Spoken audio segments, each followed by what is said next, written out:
Olá, pessoal. Sejam todos bem-vindos a mais um podcast da NeuroSky.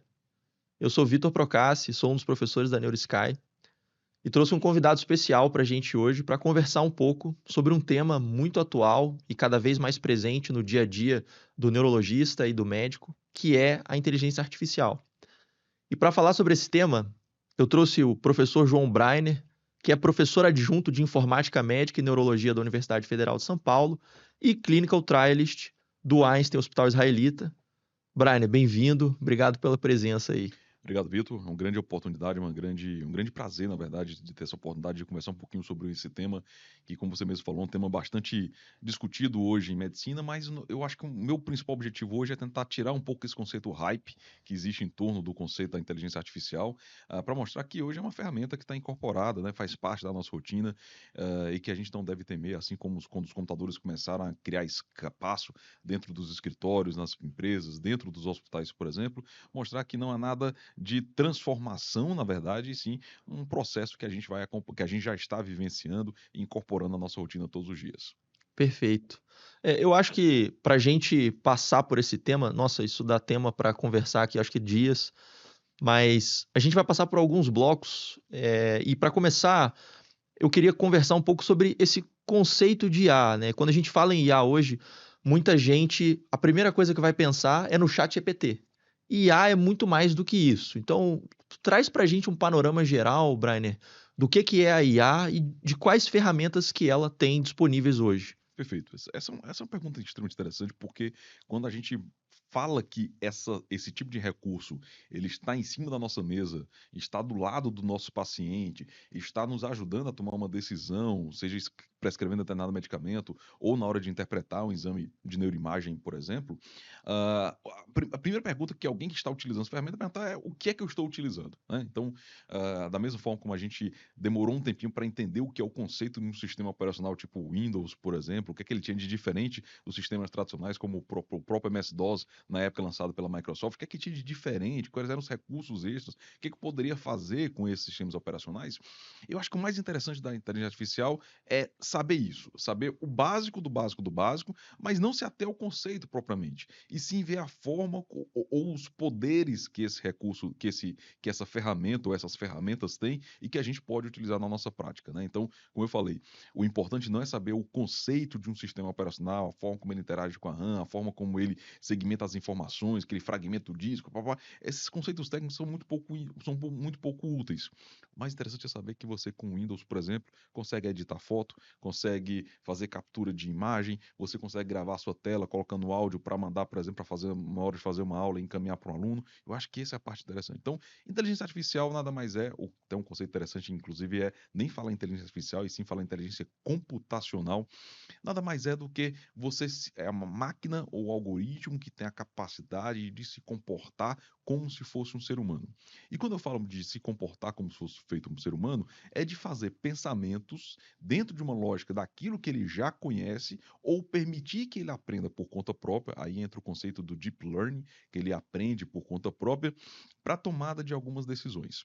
O conceito de inteligência artificial, Vitor, é um conceito bastante antigo. Ele vai desde Alan Turing, com a máquina de Turing, ou o computador de Turing, utilizado aí classicamente contra os nazistas na Segunda Guerra Mundial. Esses algoritmos eles foram ganhando cada vez mais força até o momento em que entrou o campo processamento de linguagem natural, NLP, que nada mais é do que entender como os textos funcionam, mas aí vejam que interessante, não é entender exatamente a semântica do texto, é vetorizar o texto, é transformar em, que a gente chama de embedding, né? Transformar as embeds, criar as embeds, embedar o texto, para que ele entenda a dinâmica como se fosse uma nota musical. E a partir daí ele entende o que é que vem lá para frente. Então, se eu começasse a tocar aqui num piano, música Parabéns pra Você, por exemplo, você só pelas primeiras teclas, as primeiras notas que eu desse, você já poderia imaginar, você já iria imaginar quais são as teclas as notas que vêm na frente. Então, esse é o conceito, por exemplo, do ChatGPT, na AI generativa, que faz o processamento de linguagem natural, entende uma sequência de informações por trás, e aí ele vai gerando um modelo probabilístico da informação que vem na frente ser probabilisticamente mais correlato com aquela informação que está atrás.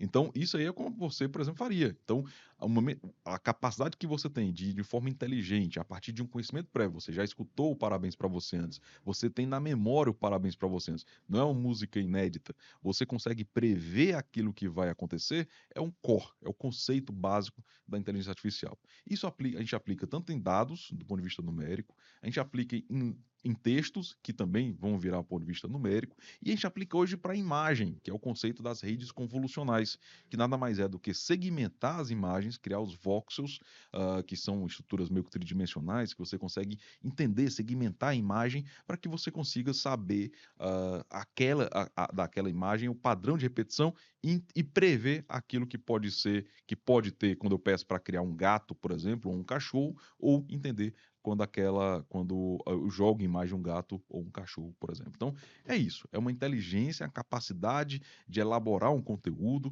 de entender um conteúdo, de raciocinar em cima de um conteúdo a partir de um modelo probabilístico que é curado com base em informações previamente fornecidas. Você tocou num ponto que às vezes as pessoas esquecem que esse modelo ele precisa ser alimentado, né? A gente precisa, para uma IA funcionar, ela precisa ter passado por vários processos, mas dentre esses processos a gente tem um processo de fornecimento de dado e esse fornecimento de dado ele depende, obviamente, no início do ser humano, né? Antes dessa etapa que você falou do deep learning. E o simples fato de você precisar imputar um dado e a qualidade desse dado, isso pode gerar, às vezes, um viés, né, naquele sistema.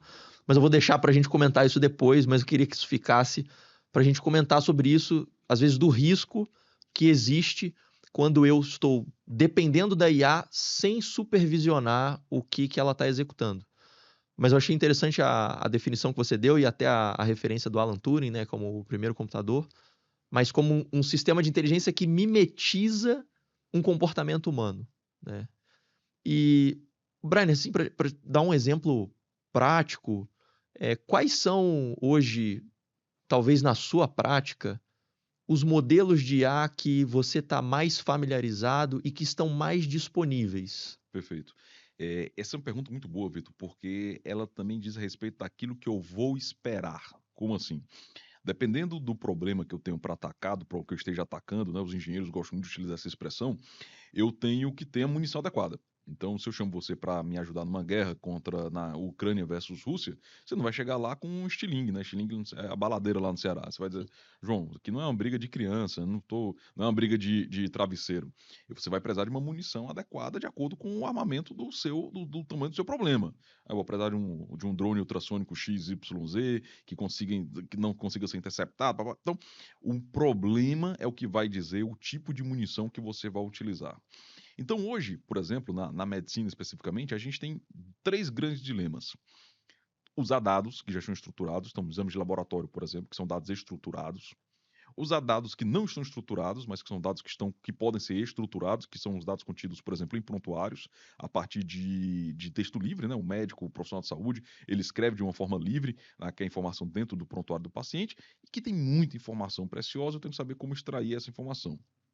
E o outro são os exames de imagem, que, que precisam de uma ajuda, né, de um socorro para poder a gente poder hoje interpretar mais exames em menos tempo, sem deixar passar nada. Então, esses são os três grandes problemas que a gente tem. E eu vou até pedir licença para extrapolar um pouquinho o exame de imagem para falar de patologia, né? Tem crescido muito a utilização da inteligência artificial na patologia. Se eu fosse patologista hoje, eu ficaria até um pouco preocupado, porque a gente hoje já tem duas frentes que estão atacando a patologia. A biologia molecular, então você faz marcadores moleculares, marcadores genéticos, que você consegue entender muito bem o que está passando naquele tecido, sem precisar obrigatoriamente olhar para o comportamento daquela lâmina, né? Eu fui monitor de histologia e aí a gente ainda tinha um conceito muito manual do que é enxergar uma lâmina. E por outro lado, a própria máquina conseguindo ler o que o homem faria, e aí no final precisando só de alguém para referendar, talvez fazer alguma integração clínica, mas ainda assim a máquina seria capaz, né? O algoritmo seria capaz de processar isso. Então hoje, para atacar o problema de imagens, vamos falar assim, a gente tem as redes convolucionais, podem ser redes, inclusive em série. Você pode ensinar a máquina qual é a evolução esperada. Então, se eu tiro fotografia de uma ferida pós-operatória ou de uma úlcera de decúbito, eu tiro no dia 1 e tiro no dia 3, ele consegue me dizer qual é o que eu espero encontrar no dia 5 ou no dia 6. e aí provavelmente me dá munição suficiente, me dá informação suficiente para tomar uma atitude antes que essa lesão evolua para o dia 5, dia 6 com aquela característica ruim, por exemplo. Então essas são as redes convolucionais, servem para esse padrão, rede convolucional ou rede convolucional em série, que é a avaliação de imagem seriada, né? Eu dou cortes temporais diferentes e ensino para a máquina, olha, a evolução que eu espero é essa. No meio do caminho, as chamadas Large Language Models, né? São os grandes modelos de linguagem que hoje, por exemplo, são bem representados pelas AI generativas, como, por exemplo, GPT, Claude, Grok, Gemini, Llama. Todos esses modelos são extremamente disponíveis e aí eu sempre gosto de dizer que não se resuma só ao GPT, eu utilizo outros, né? Eu gosto muito do Claude, por exemplo, para a parte de programação. O Grok, ele é muito bom na parte de pesquisa de texto. O Gemini ele é muito bom no deep think, né, de pensamento profundo. Todos eles têm suas limitações, mas também têm suas benesses. A parte ruim é que a gente vai ter que pagar por todos eles em algum momento, mas faz parte. Se a gente quer que o negócio cresça, a gente vai ter que contribuir. O DeepSeek ele é poderoso, mas eu tenho um certo receio na parte de tratamento de dados, né? Então, não é nada concreto na literatura falando sobre roubo de dados, eventualmente, mas como é uma plataforma curada por um governo que infelizmente não tem transparência, não dá para a gente infelizmente apostar tudo. Mas a ideia de ser open access ou open source, perdão, ele é uma ideia bastante interessante, né? Todo mundo pode ajudar, colaborar, fazer o negócio crescer. Beleza. Então, os modelos de Large Language Model ou os processamento de linguagem naturais, eles são muito interessantes para isso, para extrair a informação do texto. Ele lê, entende, puxa a informação. Então, a gente tem utilizado para tirar informação, né, que é o data mining, tirar dado do prontuário. A gente tem utilizado no speech to text para conversar, por exemplo, para auxiliar na consulta médico-paciente. A gente tem utilizado na hora de identificar padrões, por exemplo, de doenças. A gente tem um trabalho interessante que a gente fez aqui no Brasil, que está sendo publicado agora, que a gente conseguiu identificar pacientes de AVC isquêmico que tinham a large vessel occlusion, né, oclusão de grande vaso, ou seja, que são pacientes que precisam de um tratamento específico em AVC, só a partir do texto que o clínico passa para o médico neurologista, né? Então, dentro de um contexto de telemedicina. Então, vejam que isso aí, por exemplo, pode ajudar a você a ranquear quais são os casos que você tem que o neurologista precisa discutir num contexto de teleinterconsulta, por exemplo, e inclusive já ajudar no direcionamento da equipe de referenciamento. Então, ele sobe já para o neurologista discutir e, ao mesmo tempo, já vai acionando o time de ambulância, o hospital que tem o serviço de trombectomia por ano disponível, já para deixar tudo azeitado. Então, isso pode significar uma economia de 15, 20, 30, 40 minutos, não importa, mas é uma economia de tempo que muito provavelmente vai ter impacto sobre a funcionalidade dos pacientes. E no primeiro, né, indo de trás para frente da nossa conversa, o desafio dos dados, como manejar esses dados, como criar modelos preditivos a partir desses dados que são estruturados como laboratório, sinais vitais, que são dados coletados a todo momento, largamente dentro de um hospital. E aí a gente tem, por exemplo, os recursos de rede neural, que, semelhante ao conceito da densidade de neurônios ou das camadas de neurônio, ele cria interrelações entre os números dentro de uma série estática ou uma série temporal, que são as redes neurais em série, que conseguem dizer qual é a dinâmica daquele paciente. Então ele é um modelo que ele se comporta de forma muito dinâmica. Não é uma regressão logística que vai dizer só o seguinte: olha, quem usa camisa verde tem uma chance de 15% de ter câncer de pulmão daqui a 50 anos. É uma variável, que às vezes é uma variável espúria, que ela não se relacionou, por exemplo, com assim, não, mas espera aí, camisa verde é porque o verde já saiu de moda. Então, quem usa o verde é uma pessoa mais velha. Opa, mais velho é idoso. Idoso tem uma chance maior de ter câncer de pulmão, por exemplo. Então, vejam que a dinâmica ela é muito interessante. Não, mas o indivíduo usava verde, mas ele passou a usar vermelho, depois amarelo e azul nos 5, 6 dias. O modelo estático feito um modelo de regressão não pegaria essa informação. Mas o modelo de rede neural, ele pega essa informação e pega as interações. Peraí, mas o verde nesse paciente na idade tal, mas que mora no bairro X, mas que não teve história de tabagismo. Opa, peraí, qual o peso que vai ter camisa verde no risco do paciente evoluir com câncer de pulmão? Então, esse aspecto dinâmico dos dados, em especial nos dados em série, é o grande problema a ser atacado e, ao mesmo tempo, a grande solução das redes neurais dentro da medicina. E aproveitando que você trouxe alguns exemplos, né, de modelos de IA que nós temos até disponíveis hoje para auxílio de diagnóstico de imagem, né? Você citou o exemplo do AVC, modelos de IA principalmente sendo utilizados aí em determinados análise de lâmina e achados histopatológicos. até por essa capacidade de processamento de dado muito grande, né? Se você alimenta um modelo de inteligência artificial hoje com inúmeras imagens de lâminas, por exemplo, de glioblastoma ou qualquer outra patologia, esse modelo ele tem uma capacidade de fazer análises comparativas ali que talvez o olho humano não tenha tanta acurácia de maneira muito mais precisa. Então, é possível que nos próximos anos a gente comece a ver cada vez mais modelos mais acurados, e a gente já tem alguns modelos hoje na prática. E saindo um pouco dessa parte da IA na medicina, na prática clínica, como você falou, do prontuário também, como é que você vê hoje a IA no ensino, principalmente no ensino médico? Por que que eu pergunto isso? A gente vê o estudante hoje muito do tempo dele se dedicando à utilização, principalmente de LLMs, para geração de texto, para geração de resumos. E por um lado, isso pode estar salvando tempo, poupando eles de tempo que ficaria ali para redigir tudo aquilo. Só que tem algumas críticas recentes mostrando que talvez isso impacte na capacidade de aprendizado e até de engajamento no ensino dessas pessoas. Como é que você vê isso? Você vê como um ponto positivo, um ponto negativo? Obviamente, com os dois. Qual que é a sua opinião? Perfeito. Mas é uma pergunta muito boa, Vitor. Eu tenho uma experiência interessante com isso, assim, eu fui monitor desde a oitava série do ensino fundamental, na época que ainda era só oitava série, não tinha nono ano, né? Então eu sempre gostei muito de ser professor e hoje eu me sinto muito feliz a cada dia que eu entro numa sala de aula, porque é aquela história, se quem canta reza duas vezes, quem ensina aprende três vezes. E eu sempre gostei muito. Então minha avó era professora de língua portuguesa, a outra era professora de catequese, e os meus dois avós, os avós eram agricultores. Então, eu tive a oportunidade de ver no dia a dia como a educação era importante em várias searas, né? Desde o ponto de vista de preparação espiritual, como a catequese, até do ponto de vista formal, uma professora de língua portuguesa, por exemplo. E uma coisa que me chama muita atenção é a forma como é personalizada a educação e o medo que a gente tem de descaracterizar essa personalização do ensino.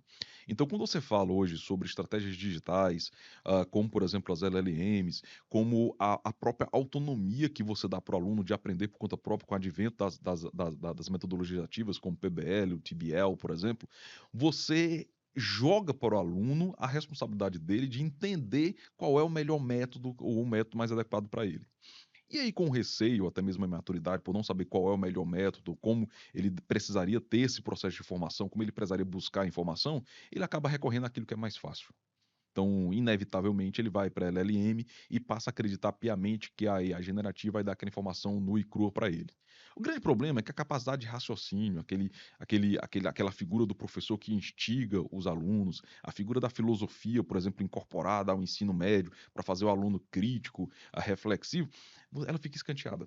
Então, a gente quer facilidade, a gente está num modelo de conflito de gerações em que a gente tem uma geração que aprendeu com a computação para ajudar a resolver problemas, se encontrando com uma geração que acha que a computação vai resolver, já está resolvendo todos os problemas e que nenhum problema pode aparecer porque a resiliência dessa geração é uma resiliência muito baixa. Então, quando você cria isso, você descaracteriza essa personalização. Você anula a figura do professor. Você anula a figura do mentor. Aquela pessoa que está ao seu lado, lhe mentorando, acompanhando, sabendo o seu nome. Isso, inclusive, já era feito e deu muito certo na época dos modelos filosóficos, na era do modelo até pré-socrático, né? Dos filósofos naturalistas. Sócrates incorporou muito mais esse modelo, né? Então, você tinha a figura de alguém lhe tutorando. Medicina, por exemplo, não é um modelo de formação em massa. Não deve ser. Quando ele é encarado como modelo de formação em massa, você vê o que nós estamos vendo hoje. Então, não é incomum você pegar um colega recém-formado que não sabe fazer o mínimo de um exame neurológico, que chama um M-face de M-cara, como eu vi ontem, literalmente falando. Não é uma M-face, é uma M-cara. Então, você olha, a pessoa não se formou em medicina. Qual foi a formação dela? Formação básica de nomenclatura, ela não, anatômica, nome anatômica, essa pessoa não teve. Então, eu tinha um professor, minha faculdade tinha 40 alunos por ano, a Universidade Estadual do Ceará, e o meu professor que fundou o curso, psiquiatra, sempre falava, João, João, a nossa missão é pegar pedras brutas, de extrema qualidade, porque é um vestibular muito criterioso, e lapidar em diamantes. Então eu consigo identificar se o indivíduo que vai ser um mau médico desde o segundo semestre, porque eu tenho alguém acompanhando ele. Eu sei, é um processo de formação muito organizado. A gente tem modelos, por exemplo, de ensino fundamental e médio, que é um modelo, por exemplo, adotados em escolas do Opus Dei pelo mundo inteiro, em que você tem, não tem reunião de pais e mestres, você tem reunião de pai e mentor. É um professor que conhece a família, muitas vezes literalmente a casa do aluno, e ele acompanha esse aluno em todo o período que ele está no colégio, por exemplo. Isso é um modelo que tem funcionado no mundo inteiro, porque você tutora essa pessoa. Aí você fala assim, João, mas peraí, tá um pouco contraditório o que você está dizendo. Você está me falando hoje sobre um cérebro TikToker, um cérebro que quer facilidade, resolver todos os problemas, ele quer aprender Guillain-Barré em 3 segundos, em 3 não, mas vamos, 3 minutos, dentro de um contexto ali de animação, de áudio, de vídeo, etc. Mas ao mesmo tempo você está falando sobre Sócrates, você está puxando para o modelo de mentoria, você está falando sobre o modelo utilizado em escolas católicas, que é um modelo que personaliza o prestígio do ser humano. Peraí, não era a máquina que a gente estava conversando sobre máquina aqui? É exatamente esse, talvez, onde entra a inteligência artificial nesse ponto. Se eu não consigo hoje ter a figura do mentor, porque é caro, eu preciso ter um número muito grande de professores por aluno. Se eu não consigo mais ter escolas médicas com um número pequeno de alunos, porque eu tenho que ter mais gente para valer a pena o investimento que é feito, seja público, seja investimento privado, a máquina pode me ajudar nesse processo, que é o processo de acompanhamento, de tutoria. Se eu não tenho mais a figura da minha avó, professora de língua portuguesa, dizendo que aquele menino tem que consertar a primeira letra para depois ele aprender a gramática propriamente, ele tem que aprender aprender a ter caligrafia, né, uma letra bonita, literalmente falando, pela etiologia da palavra, a máquina pode me ajudar nesse processo. Então, tem um paper muito bonito publicado no New England em 2023 que eles falaram assim: o que é que eu espero da IA na medicina para os próximos 10 anos? E um dos pontos que eles colocaram foi exatamente isso: a gestão do processo de aprendizado, que ele deve ser incorporado desde a escola médica e, em especial, dentro da CMA, que é o Continuing Medical Education, né? Educação Médica Continuada. Por quê? Porque na educação, dentro da educação básica graduada de medicina, eu tenho um grande desafio de alunos de baixa resiliência, acostumados com modelos à la TikTok, que precisam aprender. Eu não posso deixar esses caras mal formados, mas que eu tenho que conversar na conversa deles. Eu tenho que falar a linguagem deles. Então ele entende quais são as melhores estratégias de educação. Então eu, por exemplo, classicamente, sempre aprendi melhor estudando a véspera de prova. Então eu sempre tive esse hábito, depois eu mudei esse hábito na faculdade, porque o conteúdo não cabia mais, mas eu sempre estudava 2, 3 dias antes. Na frente de um espelho, eu colocava um espelho na minha frente, e eu aprendia deitado e como se estivesse ensinando. Era a melhor forma que eu aprendia. Eu tinha uma memória fotográfica relativamente boa, hoje eu tenho um pouquinho menos, mas então eu conseguia ter uma certa memória boa. Ali era um modelo que funcionava para mim.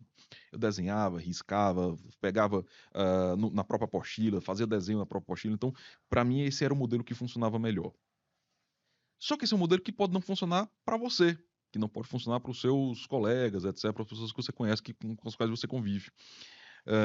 Então, a máquina ela pode pegar modelos exitosos, ou seja, aí entra aquele aspecto que você citou muito bem da supervisão, ela viu que alguém já estudou isso e mostrou que isso é um modelo que funciona, e ele identificar se esse modelo é um modelo útil no seu processo de aprendizado, fazendo quizzes para você, lançando quizzes para você responder ao longo da sua jornada, vendo você colocando lá quanto você tirou naquela prova de matemática, por exemplo, e ele vai aprendendo qual é o seu comportamento. Ele vai dizendo, João, você realmente, por exemplo, pode não ser, então vamos supor que eu usasse, você não é um cara bom de estudar história 3 dias antes, você tem que estudar história 7 dias antes, você fez isso. Eu dei a opinião, apareceu lá no meu aplicativo no celular, assim, estude história porque você vai ter uma prova daqui a 7 dias. Então, ele percebeu que quando eu faço isso, foi melhor, por exemplo. Eu aprendo mais usando vídeo, eu aprendo mais fazendo mapa mental, eu aprendo mais vendo mapa mental, eu aprendo mais ouvindo podcast, ouvindo mais. Então, ele vai personalizando esse projeto de educação. Então, esse é o desafio que eu tenho aqui na graduação. Quando eu chego no médico já formado, eu tenho um desafio maior ainda, porque eu tenho diferentes gerações. Eu tenho um médico de 70 anos de idade, mas eu tenho o João que tem 13, 14 anos de formado. Eu tenho médicos de diferentes gerações, com diferentes literâncias digitais, mas com o mesmo propósito: se atualizar em neurologia. Eu preciso hoje me atualizar em doença de Parkinson. A última vez que eu parei para ver bem doença de Parkinson foi durante a residência, há cerca de 5 anos. Então, como é que eu faço esse encontro de gerações? Faço um pré-teste, avalio, vejo como é que está ao longo. Então, são desafios diferentes, mas desafios em que a IA pode ajudar, que eu acho que a palavra, se eu fosse resumir tudo que eu falei bem longo agora, se eu fosse resumir tudo, eu falaria em personalização do processo de ensino. Não só fazer o delivery do método adequado de ensino. Ah, o João aprende mais em estudo em grupo, ele discutindo em fórum, discutindo o caso clínico. Ah, não, melhor imagem. Então, personalizando a forma como eu vou entregar o conhecimento e também personalizando até o conhecimento.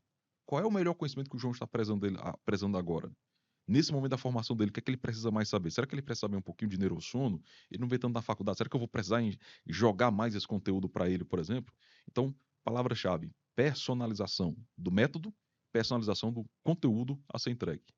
É super interessante isso que você falou, porque a gente, a gente bate num problema estrutural hoje, que é a qualidade do ensino na medicina. E a gente tem visto de fato que, e até uma coisa que motiva a gente aqui, é como que a gente pode pegar pessoas que estão espalhadas pelo Brasil, que tiveram níveis de formação diferentes e que a gente tem hoje, vamos falar da neurologia, né, que é a nossa área.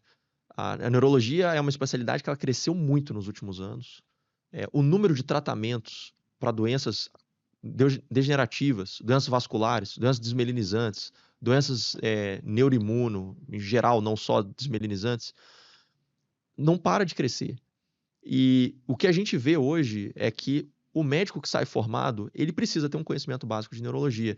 E esse conhecimento, ele está muito longe de ser o conhecimento que precisaria para resolver o problema do dia a dia do nosso país. Não estou nem falando de coisas muito avançadas.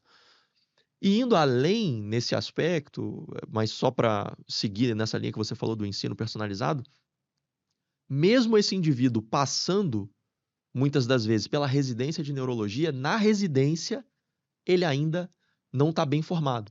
Seja por tempo de residência, seja por como foi a residência dele, como é que foi esse processo de ensino. E aí, quando a gente para analisar isso e traz essa questão da IA personalizando o ensino, eu acho que tem dois grandes pontos que a gente poderia debater, que, de um lado, você tem, poxa, como é que eu posso alimentar esse modelo para que esse modelo seja personalizado pelo indivíduo, que você falou super bem, e aí a gente vai criar um modelo e alimentar esse modelo com fontes de referências confiáveis, então, seja PubMed, o New England, né? Vamos pegar o Open Evidence como um modelo de IA referência nosso, que eles conseguiram fazer uma parceria com revistas de alto impacto e produzir referência. Claro que, vez ou outra, ele pode gerar algum erro, por isso é importante supervisionar, mas você pegar uma IA, alimentar ela com conteúdo bom e você, ao longo do ensino desse indivíduo, ir personalizando para a dificuldade dele. A IA ser capaz de avaliar quais são os pontos negativos, os pontos de melhoria que essa pessoa tem, e ela ir devolvendo para ele trilhas de ensino. Então, olha, o João está aqui, nota 10 em neurovascular, nota 10 em emergência neurológica. Poxa, mas ele já não está lidando bem com pacientes de doença neurodegenerativa, seja Parkinson, Alzheimer. Eu vou criar uma trilha para ele, baseado aqui nesses livros que eu fui alimentado, para que ele consiga se aprofundar nesse tema. Pô, isso é fantástico, né? A gente tem algumas ferramentas hoje que já começam a fazer isso. E Vitor, me Pode falar. permita a interrupção. Porque a discussão que você tocou é um ponto super interessante. Eu diria até um pouquinho mais, cara. Eu diria até assim: você fala assim, o João não está muito bem em esclerose múltipla, porque ele respondeu questões de esclerose múltipla e ele errou o tratamento. Mas dentro de uma mesma questão, mesmo que ela fale de esclerose múltipla, mas se ela falasse qualquer outra coisa, ela pode ter lições diferentes. Então, quando a gente fala o seguinte, eu preciso que o neurologista seja um bom topografador, eu preciso que o neurologista saiba coletar uma boa anamnese, eu preciso que o neurologista saiba clínica médica, né? Você formar também clínica médica, eu preciso que o neurologista saiba isso, isso, aquilo. Essas competências, que não obrigatoriamente significam esclerose múltipla, o tema esclerose múltipla, eles estão embutidos em uma determinada questão. Principalmente hoje, quando a gente pega modelo ENAD, por exemplo, que é um modelo de questões que você coloca um caso clínico e faz uma questão em seguida, você tem características, por exemplo, então, para identificar grupos subrepresentados, minorias, características de população indígena, características de população, por exemplo, doenças que acometem mais população afrodescendente. Então, essas características, elas estão estão todas embutidas num caso clínico e devem estar embutidas. Então, mais do que personalizar o conteúdo de esclerose múltipla, eu posso personalizar de acordo com o grau de erro e o acerto do indivíduo, e eu ainda vou mais além, não só por perguntas do tipo múltipla escolha, perguntas que elas vão se desenrolando ao longo, né? E aí entra um outro conceito que, se a gente não for falar, eu acho que vale a pena a gente discutir um pouquinho, que é o storytelling. Não sei se você já ouviu falar, acho que você foi preceptor na residência lá no Einstein, não é isso? Então você conhece esses conceitos, o feedback, o one minute preceptor e o storytelling. Então, num conceito de storytelling, por exemplo, em que a história vai se desenrolando ao longo, à medida que você vai conversando com a história, e a gente tem hoje como fazer isso em medicina, em neurologia, tem um projeto nosso lá do Departamento de Informática em Saúde aqui da Unifesp, você vai identificando esses gargalos. Opa, eu estou identificando aqui, a IA, o meu algoritmo identificou que o João não é um bom coletador de história. Ele não tem paciência de coletar história. Identificou que o João não esteve atento a sinais vitais do paciente. O João deixou passar, por exemplo, exames que não neurológicos, por exemplo, o eletrocardiograma, que poderia ser a charada para ele matar, identificar que aquele paciente tem só uma síndrome de hipofluxo cerebral. Então, mais do que o conteúdo, eu acho que hoje o grande trunfo da IA personalizando o recurso de educação é identificar as competências que estão embutidas, competências e atitudes, por exemplo, que estão embutidas em determinadas questões, em determinados tópicos, não só o conteúdo per si. Então, personalizando esse tipo de entrega, não só, como eu falei, não só o conteúdo feito esclerose múltipla, mas personalizando competências que o indivíduo tem que ter para sair um bom, no caso, um bom neurologista formado. É fantástico isso que você falou, porque, de fato, são essas competências. Cada vez mais a gente tem olhado para isso, né, de um ensino baseado em competência, né, e como que quais são as competências necessárias para um médico ser bem formado, quais são as competências necessárias. E interessante isso que você falou de usar a IA como uma ferramenta auxiliar nesse processo de avaliação dessas competências. E o outro comparativo que eu ia fazer, né, a gente trouxe esse ponto positivo de como que ela pode personalizar, mas eu acho que isso é até uma mensagem para essa geração atual, de que a gente precisa tomar cuidado, e isso vale para qualquer tecnologia. Imagina, o Santos Dumont, quando inventou o avião, ele não imaginava, talvez, que o avião seria usado em guerras e como foi utilizado, né? Isso foi uma grande decepção. Mas, por outro lado, uma tecnologia hoje que mudou completamente o mundo como ele é. E puxando isso para IA, a gente vê que, da mesma forma que ela tem todos esses pontos super interessantes que podem ser explorados, se a gente deposita, por conta dessa humanização que o modelo de linguagem tem, e se a gente deposita uma confiança cega nele e esquece que esse modelo ele depende de uma curadoria de dado, você pode deixar o indivíduo que está usando muito suscetível a erro. Se ele não sabe de onde aquele dado vem e ele confia cegamente naquele dado que foi gerado, por exemplo, uma IA gerativa, ele pode cometer um erro. E só para citar um exemplo, hoje a gente estava numa determinada reunião e um aluno fez uma pergunta e ele foi sugerir um tema para um projeto nosso. E ele com o celular na mão aqui, sugerindo o tema. E aí, quando ele terminou de sugerir, eu olhei para ele e falei, olha, mas isso aí que você está sugerindo tem vários problemas éticos e de coleta de dados. Eu acho que não daria para a gente seguir assim. Ele, não, mas eu acabei de pesquisar aqui. Não, você pesquisou onde? Ah, não, pesquisei no ChatGPT. Não uma crítica ao ChatGPT, mas assim, não tem como a gente confiar cegamente naquele modelo se você não sabe de onde aquele dado está vindo e se você não tem a expertise para fazer uma espécie de supervisão daquele dado e até se questionar. A gente não sabe tudo. Se eu estou gerando algum tipo de pergunta para aquele modelo de IA e ela gera uma resposta, eu acho que a coisa mais importante hoje é você refletir sobre, beleza, ela gerou uma resposta aqui para mim, essa resposta é acurada?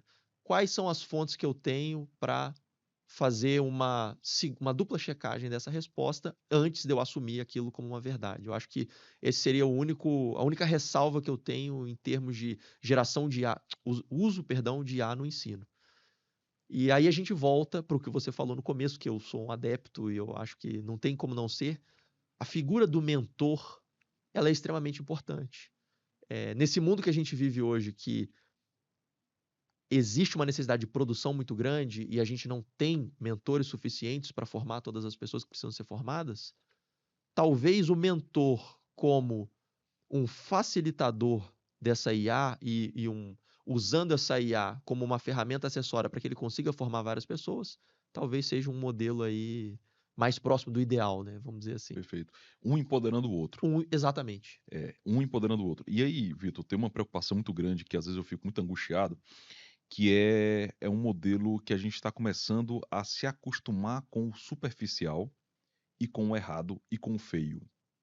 Então, você vê assim, no mundo tem crescido movimentos conservadores, movimentos de direita, movimentos religiosos contra movimentos em que estavam flexibilizando, melhorando.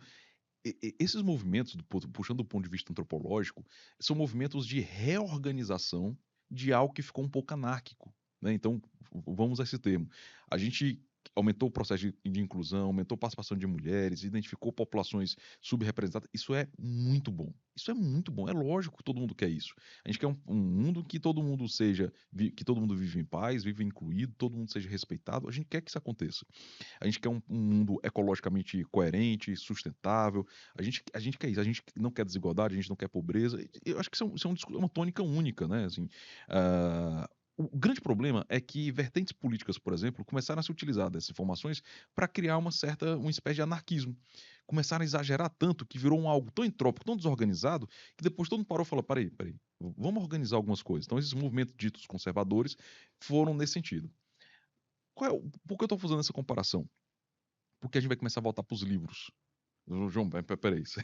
Você trabalha com IA, você tem uma série de projetos que desenvolvem IA, você programa IA. Como é que você está falando que a gente vai voltar para os livros? A gente vai voltar para quem tem o conhecimento de base. Porque a produção científica hoje, ela também está se valendo de ferramentas de IA generativa. A gente tem um paper que a gente está desenvolvendo agora, que a gente pegou 4 revistas em medicina, em neurologia, e a gente olhou o que elas utilizaram de IA em 2021 versus o que utilizaram em 2024. A gente colocou 4 detectores de IA para ver o que eles estão utilizando, qual é a porcentagem. É assustador. Por que eu estou falando isso? Porque quando você me entrega um texto que é gerado pelo ChatGPT, eu sei identificar fácil. Ele tem uma tônica que eu consigo, que eu particularmente que eu uso muito, acabo identificando. E aí essa tônica significa muita confabulação, significa muita informação superficializada, e que a gente está replicando muito isso. Ou seja, vai chegar um momento que você vai ler um artigo, você vai olhar assim, rapaz, não me acrescentou nada. Não me trouxe nenhuma informação, uma revisão que é mais do mesmo. Mas não me fez absolutamente nada. Ele falou aquilo que eu já sabia, aquilo que eu já presumia. Isso é uma. Aí você vai falar, papai, peraí, deixa eu voltar pro livro. O que é que os autores que trabalhavam com isso, que publicaram muito nessa área. Tem uma postagem que eu estou fazendo agora no LinkedIn, que é assim: tire as mãos às minhas meta-análises. Você viu a quantidade de meta-análises e revisões sistemáticas que brotaram no último ano especificamente? Porque o GPT faz praticamente sozinha. Mas a revisão sistemática é feita inteira. Então você pega um indivíduo que nunca publicou sobre o assunto, nunca estudou sobre o assunto, publicando revisão sistemática. Não tem gabarito para fazer isso, não tem histórico para fazer isso adequado, o indivíduo está fazendo isso. Então, estudantes de medicina estão fazendo isso em larguíssima escala, perdão, porque se tornou fácil conseguir construir currículo em cima disso, porque o GPT faz praticamente tudo. Eles só checam um artigo ou outro, criam ali, fazem a figurinha ali do Prisma, seguem o Prisma, vão no próximo, incluem, pronto, acabou. Então, o tire as mãos das minhas meta-análises, é uma brincadeira aqui na postagem que eu fiz, é exatamente isso. Você tem que ter know-how para falar sobre isso. Você tem que ter competência até para falar sobre isso, porque senão você vai gerar um elo de desconfiança tão grande e a gente vai acabar engolindo isso tão fácil, né? Tem revista publicando relato de casos de Pokémon, por exemplo, né? Porque ninguém se ateve, o texto é tão bonito, tão convincente, que o indivíduo olha e acha que está tudo certo.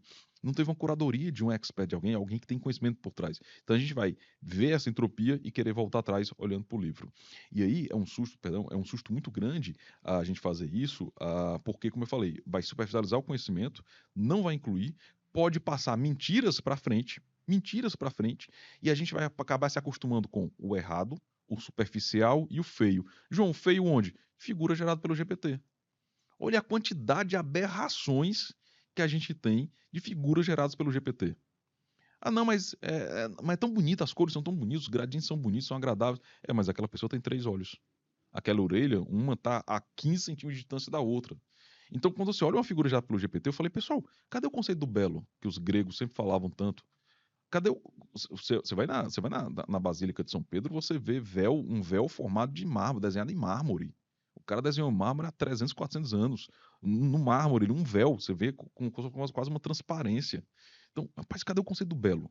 A gente arruinou o conceito do belo em nome do muito.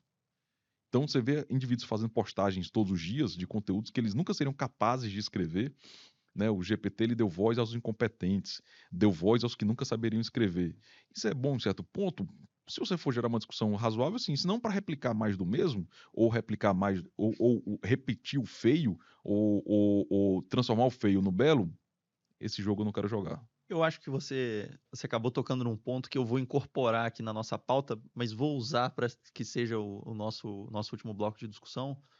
Mas o risco que a gente tem, o perigo, na verdade, que a gente tem visto desse uso da IA na publicação, né? Desse uso da IA em submissão de artigos científicos, né? Eu recentemente me deparei com um podcast da Nature, né? Até cheguei a te enviar, eles estavam discutindo que com essa massificação de produção de ciência, ciência entre aspas, né? Porque quanto mais você tem um esforço mais você tem uma pressão de publicação, muita coisa que é publicada hoje é lixo, né? A gente Muito. sabe disso. E muita gente usa o artigo lixo, às vezes, para levantar uma bandeira que gera um problemão e até com interesse financeiro por trás. E as pessoas levantam o artigo ali como se fosse uma carteirada de verdade, e a gente sabe que, dependendo da metodologia, aquilo está longe de ser verdade. E com esse aumento, assim, gigantesco, né, de publicação, existe também uma necessidade desse processo de peer review, de que você tenha pessoas habilitadas para fazerem a revisão dos artigos. Só que a gente não tem.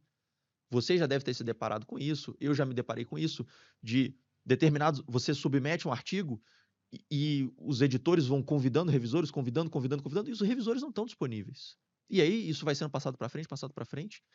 E aí alguém olhou para essa oportunidade e falou: poxa, se eu tenho uma ferramenta de IA aqui que é capaz de ler um texto e fazer uma análise desse texto, por que não usar a IA nesse processo de peer review? E o interessante que é comentado nesse podcast da Nature é que quando as pessoas mal intencionadas perceberam que determinadas revistas estavam usando IA no processo de peer review, eles começaram a embutir textos escondidos dentro do texto do próprio artigo para que a IA gerasse um parecer favorável à publicação. E aí você vê artigos bizarros sendo publicados exatamente pelo que você falou. Não houve uma pessoa habilitada para revisar aquele artigo. E aquele artigo passou pela máquina, a máquina recebeu um comando, e esse comando foi: publica o artigo. Perfeito. Isso é muito interessante. Quando você faz uma revisão por pares, significa par. Eu acredito que a revisão ela deva hoje ser assessorada pela IA de um certo ponto. Tem questões de formatação, às vezes uma referência duplicada, um texto está inadequado, então realmente isso consegue ajudar e facilitar até nesse dilema aí do tempo que você vai precisar para revisar. Né? Um paper bem revisado, você gasta dias para revisar um paper bem. Então a IA pode ajudar em alguns pontos. O grande dilema é como é que ela vai casar com a lógica do expert, por exemplo. Então, eu fiz recentemente um modelo, um código, para facilitar a revisão. Eu alimentei com alguns livros de neurologia, por exemplo. É um modelo que não é comercial, então você pode fazer isso. Eu alimentei com esses. Porque tem essa questão também do direito autoral, etc. Então você alimenta com isso. Alimentei com uma série de papers publicados sobre como publicar como escrever um paper de alto impacto. Então coloquei lá todos eles com as regras. Mas aí entrou no dilema de como comparar com aquilo que está sendo publicado semana anterior, por exemplo, na semana anterior. Então, esse dilema de não só saber o conhecimento, como, por exemplo, em ataxia, em neurooftalmologia, por exemplo, mas como saber integrar isso na realidade, ver lógica, etc. Então, isso é uma avaliação ainda muito subjetiva, né? Que pro bem e pro mal, mas ela faz parte, é isso mesmo. Ele vai ser lido por outras pessoas, não por outras máquinas. Eu não estou gerando uma esteira em que eu tenho que. A máquina pode dizer que está perfeito do ponto de vista estrutural, de sintaxe, mas ele pode ser algo de ponto de vista clínico completamente inadequado. Ah, mas o outro revisor discordou, o outro discordou também, mas o outro concordou. Mas isso faz parte. Faz parte, porque eu tenho que. Ele vai ser lido por pessoas, então vai agradar e vai desagradar pessoas. Então vai cair no modelo meio que aleatório. Ah, eu vou pegar um revisor que é aleatório, mas que é um bom expert na área, e ele vai ler e vai dar a opinião dele, não só do ponto de vista estrutural. Então, o medo quando a gente transforma essa máquina, e eu confesso que quando eu fiz esse modelo eu fiquei também com o pé atrás, ainda estou vendo de que forma a gente pode utilizá-lo ou não, exatamente por isso.